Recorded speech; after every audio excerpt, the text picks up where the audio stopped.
¿Qué tal? Buenos días. El día de hoy tenemos un invitado muy especial, el consejero Mauricio Huesca del ISM, y estamos aquí para una entrevista sobre el informe de observación que está llevando a cabo la organización Fuerza Migrante. Me gustaría iniciar la entrevista, consejero, si usted nos quisiera contar quién es Mauricio Huesca. Bueno, primero, muchas gracias a Fuerza Migrante por la oportunidad de poder tener este espacio de intercambio de ideas.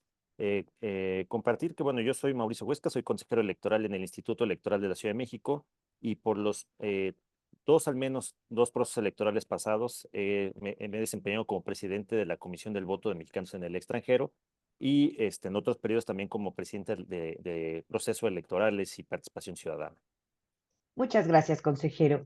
Pues me gustaría arrancar con las preguntas.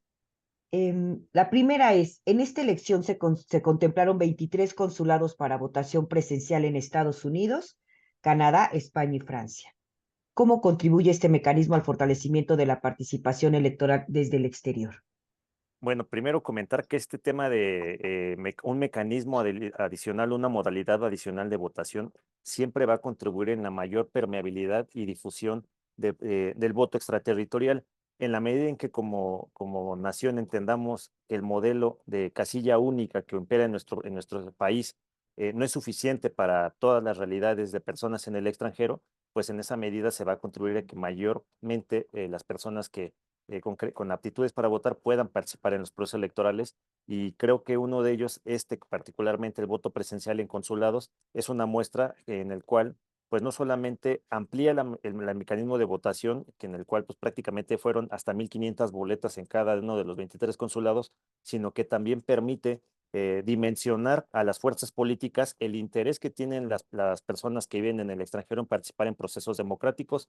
También me parece que es una forma que contribuye a visibilizar como autoridades electorales pues la necesidad de transitar a un modelo mucho más amigable de votación, porque sin duda alguna, cuando van las personas a votar de manera presencial, muchas personas es porque no tuvieron los plazos o no estuvieron dentro de los plazos para poderse preregistrar, y esto pues es una indicativo en el cual pues no las personas en meses anteriores, muchos meses anteriores a la jornada electoral, prácticamente 8 meses antes, pues no es un tema, no es una prioridad el tema del preregistro. Entonces, esto de la jornada, la proximidad con la jornada electoral y la votación presencial permite ser un termómetro perfecto para que las autoridades electorales y desde luego las personas que diseñan las normas entiendan que necesitamos avanzar a mecanismos eliminando cualquier barrera normativa o material para poder ejercer el ejercicio del sufragio.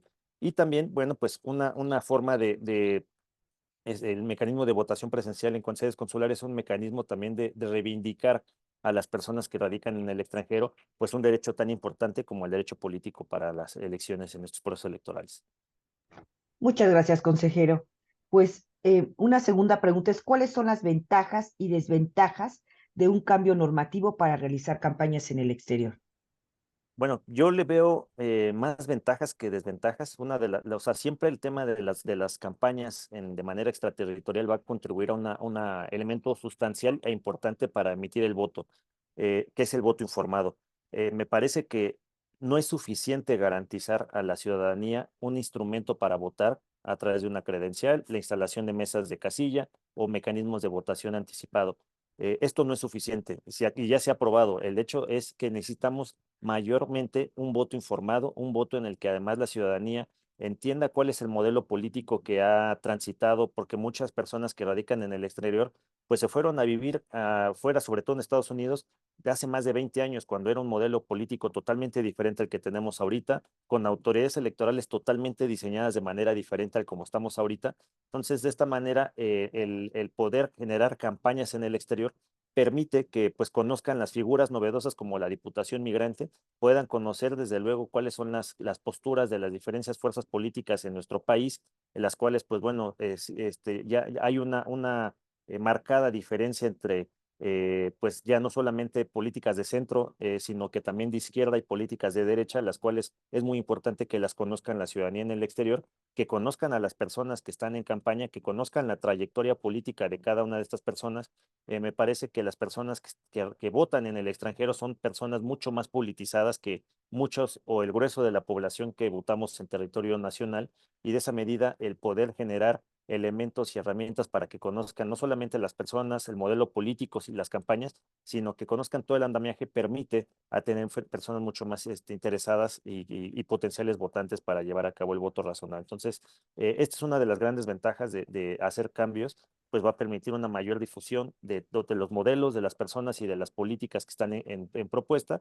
Creo que una de las grandes ventajas es que y que implica también un diseño normativo, es la forma de fiscalizar los recursos, porque hoy por hoy una de las grandes preocupaciones que tenemos en nuestro país es quién fondea o quién financia unas campañas políticas. Si bien el tema del financiamiento de partidos políticos es estrictamente público, lo cierto es que nuestro país desafortunadamente ha atravesado prácticamente en los últimos 10 años o quizá 15 años una problemática de fuentes de financiamiento paralelas a las campañas políticas, en las cuales desafortunadamente el crimen organizado, la delincuencia organizada y el narcotráfico no solamente ya amedrentan, sino que también ya están postulando candidaturas a partir del financiamiento público. Entonces es necesario saber quién está detrás de los fondeos de las campañas, y por eso es una de las exigencias que tenemos que tener con mayor rigurosidad, poder saber en campañas en el extranjero quién está detrás de ello, ¿no? Y no solamente me refiero a crimen organizado, me refiero también a factores exógenos a la política, como empresarios, medios de comunicación, los cuales también tienen muchos intereses detrás de las personas que toman las decisiones, y por eso es importante pues tener un diseño normativo que nos permita visibilizar también quién está fondeando una campaña política. Claro que sí. Gracias, consejero. ¿Considera que el sistema electoral actual garantiza plenamente los derechos político-electorales? ¿Qué mejoraría? Yo creo que el esquema actual sí garantiza los derechos político-electorales en un gran porcentaje de la población. Sin duda alguna, creo que todavía falta mejorar la mayor grupos y personas que por alguna situación no pueden votar el día de la jornada electoral, ya sea por barreras normativas, por barreras materiales, por barreras territoriales, por cuestiones físicas. Entonces necesitamos mejorar ese esquema. Por poner un ejemplo, las personas en situación de calle son grupos poblacionales que hoy por hoy no pueden votar.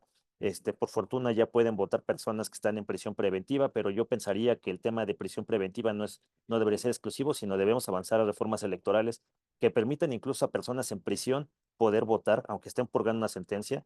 El hecho de que estén purgando una sentencia, pues ya tienen una sanción por parte del Estado por haber estado en conflicto con la ley, y esa sanción es justamente la privación, la segregación de la población para que cumplan su condena en un espacio recluidos. No tendría por qué esta situación también quitarles uno de los derechos más importantes, como los derechos político-electorales. México es uno de los países todavía que tiene estas penalidades en esta dimensión. Recordemos que hay naciones como, bueno, en la Sudáfrica con Nelson Mandela, que justamente desde prisión hizo campaña y ganó la campaña presidencial. Entonces creo que necesitamos transitar hacia aquellos modelos, pero no solamente ello, ¿no? También personas que se encuentran todavía segregadas, como personas indígenas, personas con alguna discapacidad que no pueden salir de su domicilio, e incluso me pongo a pensar en todas las personas de servicio de emergencia y urgencia que el día de la jornada electoral no pueden atender al llamado para votar. El propio personal electoral que estamos en campo todo el día, no podemos salir a nuestras propias casillas a votar porque finalmente estamos atendiendo labores electorales. Entonces, sí necesitamos en esta medida poder ampliar la base de modalidades de votación, ya no solamente para personas que están fuera de nuestro país, sino también para las personas que radicamos en el extranjero. Y creo que una de ellas es justamente incorporar el voto anticipado para que las personas que por alguna situación no pueden votar el día de la jornada electoral puedan hacerlo días antes a la jornada electoral. Gracias, consejero. ¿Considera que es necesario un registro permanente para aumentar la participación en futuros procesos electorales? Yo me imagino que esto es pensando en tema de personas migrantes, en el Sí. cual desde luego se les pide siempre un preregistro que empieza por ahí de los meses de septiembre y termina en los meses de enero y febrero del año de la elección. A mí me parece que sí, es necesario eh, que ya haya un registro permanente. De hecho, ya hay un padrón electoral con todas las personas que se credencializan desde territorio extranjero. Particularmente en la Ciudad de México tenemos 126,000 credenciales emitidas desde territorio extranjero, todas las cuales pues ya sabemos que están en un territorio distinto a nuestro país. Entonces, en automático yo pensaría que debería de transitar un modelo en el cual ya las personas que tienen esta modalidad de credencial extraterritorial ya se les dé por default la posibilidad de votar de manera electrónica. Y ya si estas personas determinan que quieren ir al consulado o quieren hacerlo por correo postal, que ya se metan a un registro en una temporalidad suficientemente amplia para que puedan decidir esta modalidad de votación, pero que ya por default tengan la posibilidad de votar en mecanismo electrónico. Y esto para poder señalar que para poder evitar lo que ocurrió este proceso electoral en el cual, al menos en el caso de la Ciudad de México, de las 126,000 credenciales para votar que hay emitidas en territorio nacional, prácticamente votó una cuarta parte de estas credenciales para votar, o menos de una cuarta parte, es decir, todavía hay más del 70 a 80% de las credenciales emitidas en territorio extranjero no salieron a votar el día de la jornada electoral, no emitieron su votación. ¿Por qué? Porque no fueron registradas. Entonces, creo que es importante que transitemos este modelo ya de garantizarles el modelo de votación. Ahora, el tema de las personas que se van de nuestro territorio nacional al territorio extranjero y quieren votar desde allá, creo que también es una posibilidad viable en la cual ya estén registradas de manera permanente en un padrón en el extranjero, en el cual si yo, por ejemplo, ahorita tengo mi credencial de Ciudad de México y el día de mañana me voy a vivir a Washington, pues yo desde la primera manifestación de intención que le diga a la autoridad electoral, oye, estoy viviendo en Washington, quiero votar en este proceso electoral aquí, de manera recurrente se les cuestione, se les pregunte a las personas directamente por correo electrónico, por teléfono o alguna modalidad adicional, si persisten en esta localidad para que puedan seguir votando desde allá y no hacerle la carga a la inversa, es decir, que el ciudadano sea el que se tenga que anticipar y decirle, hey, sigo aquí, quiero que votar todavía desde el extranjero. Entonces creo que se puede avanzar estos modelos. Claro que sí, consejero. Como autoridad electoral, ¿qué opinas sobre que solo se garantizaron 1,500 boletas en la modalidad presencial? Bueno, ya lo había comentado, los que no se habían registrado para lograr una mayor participación política de los mexicanos en el exterior. ¿Qué faltó, consejero? Mira, yo creo que Isabel, este es un primer ejercicio piloto. Bueno, no es piloto, este ya fue obligatorio, pero fue un buen ejercicio que nos marcó para ver cuáles son las deficiencias del sistema. Aquí tendremos que avanzar primero de una reforma legal que permita que las casillas especiales, que son esta modalidad, puedan contar con más boletas, porque la propia ley prevé que no puede tener un máximo de boletas, pero esto no solamente tiene que ser un marco normativo, sino tiene que ir acompañado de una política que permita identificar si es viable dotar de más boletas en un espacio de esta naturaleza, ¿no? Y no tanto por la densidad demográfica, sino también por lo que lleva, lo que exige la votación. No sé si tú, Isabel, estuviste por acá en el territorio nacional para el flujo de votación. Hubo casillas prácticamente colapsadas toda la mañana, las primeras Sí. 5 horas del día. Esto es inexplicable. ¿Por qué un modelo de 750 boletas, por qué tiene colapsada y por qué tiene gente formada de 2 a 3 horas para votar el día de la jornada electoral? Esto me parece que es un modelo inadmisible, que ya no podemos seguir con él. Tenemos que tener una modalidad de votación mucho más fluida, mucho más rápida, que permita esto mucho más ágil.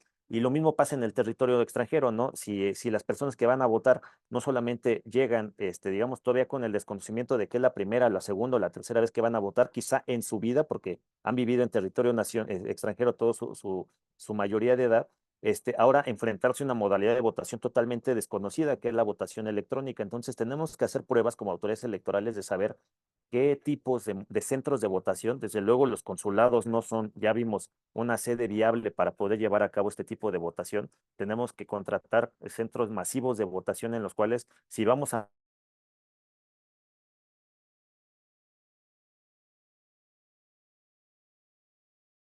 hasta 15, 20 casillas electorales para que pueda detener el flujo necesario y darle la capacidad técnica para poder llevar a cabo esto. Pero esto no tampoco es una situación que se tiene que disasociar del costo.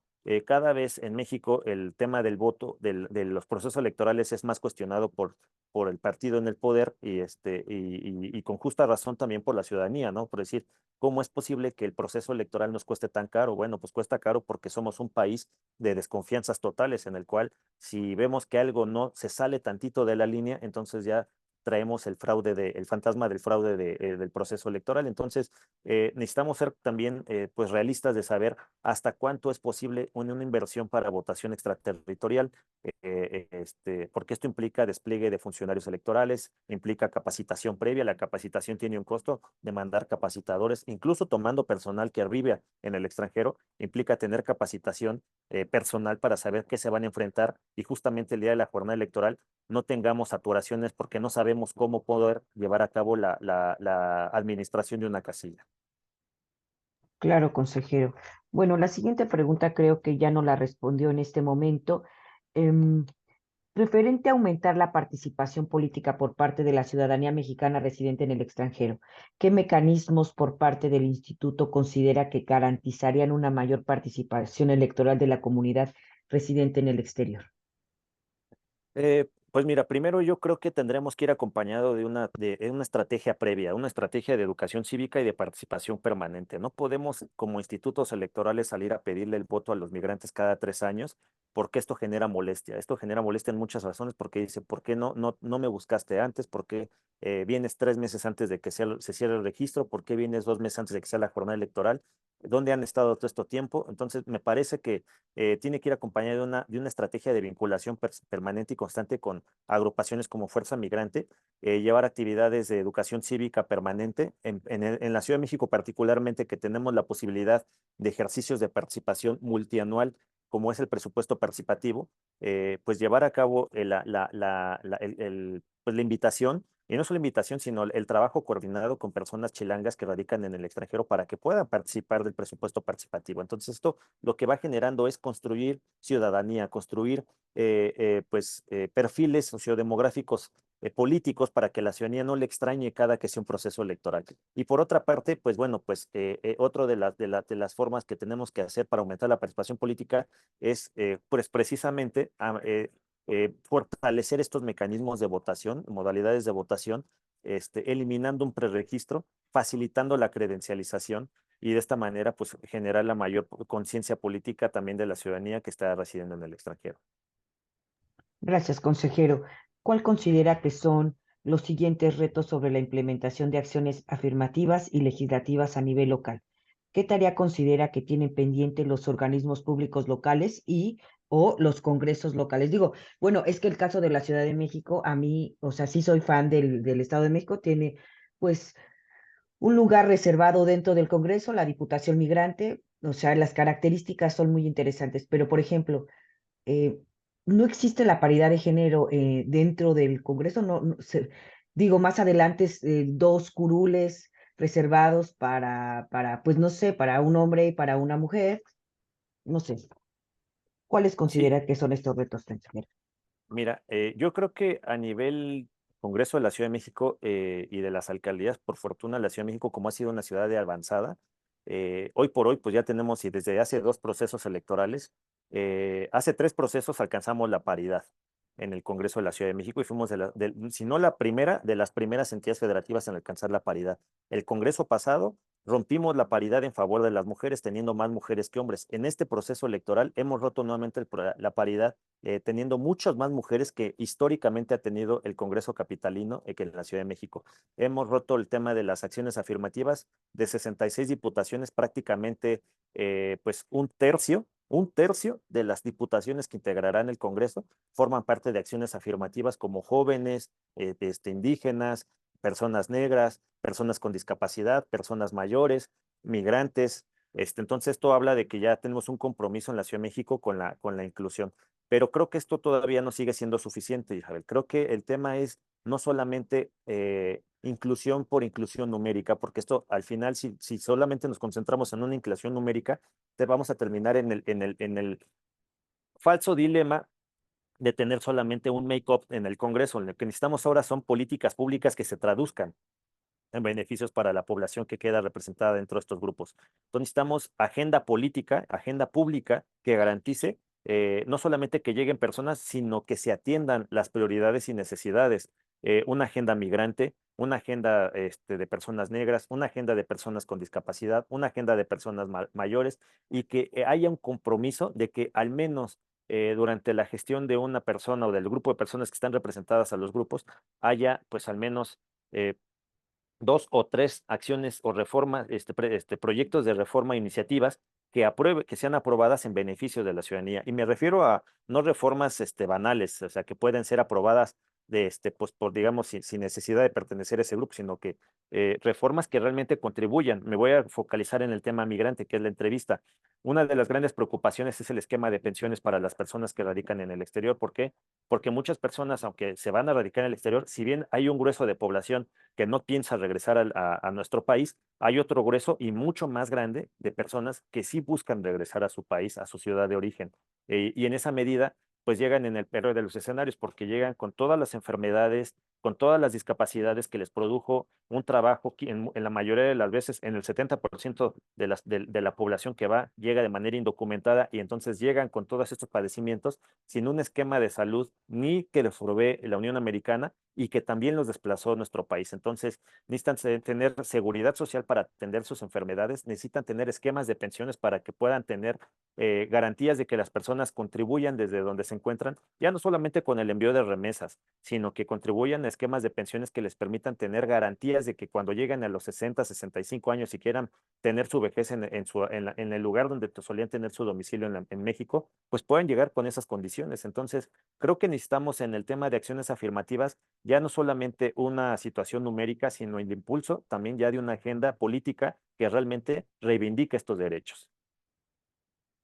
Claro que sí, consejero. Bueno, pues usted, ok.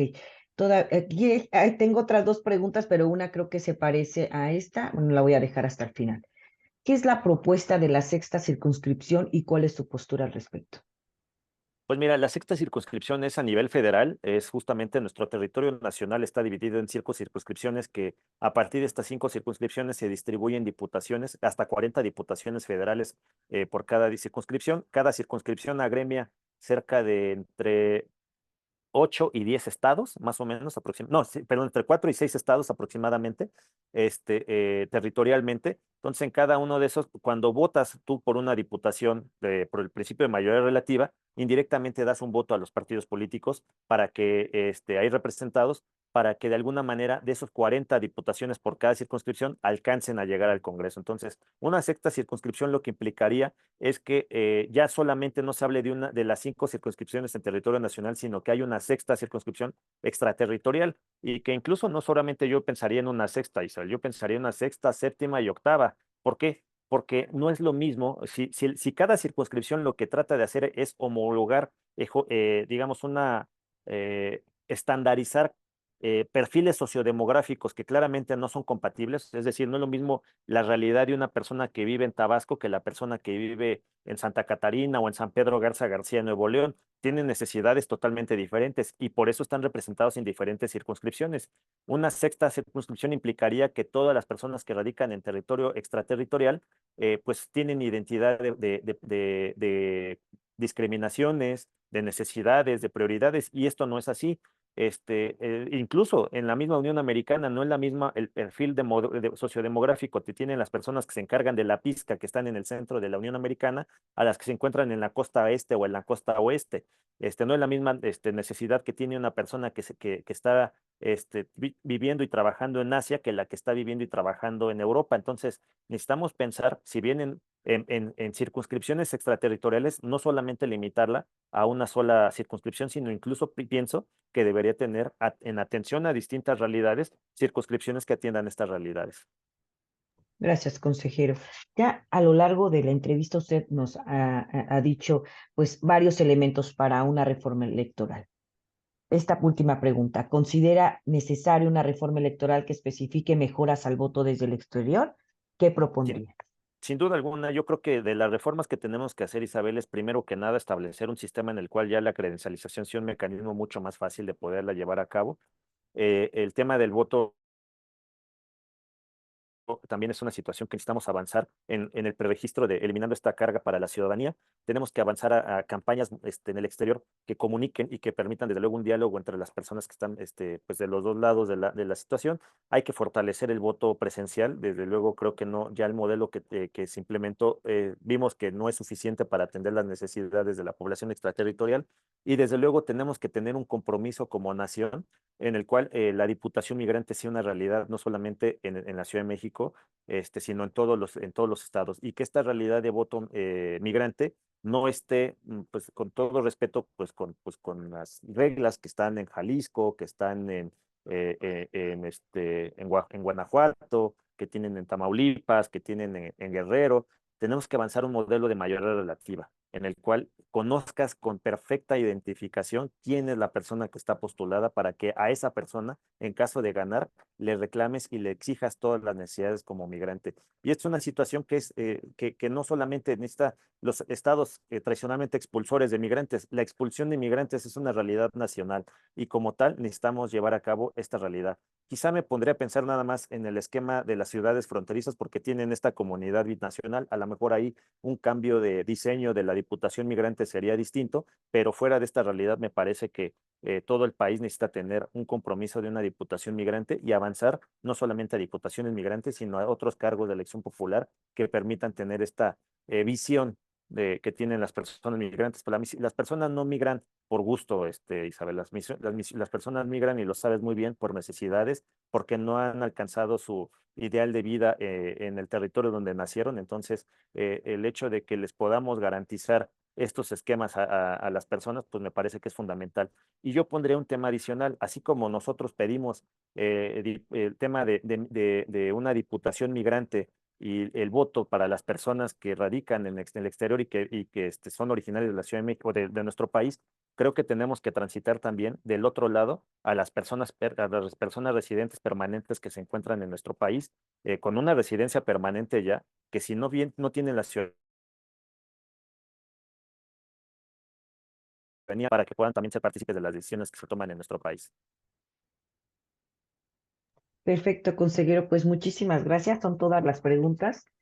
Muchas gracias por la disposición para esta entrevista. Pues desde Fuerza Migrante estamos muy agradecidos con usted por darnos este tiempo, este espacio, por supuesto, para mejorar nuestro informe, para que pues tengamos la percepción de autoridades electorales, especialistas en el voto de los mexicanos en el exterior.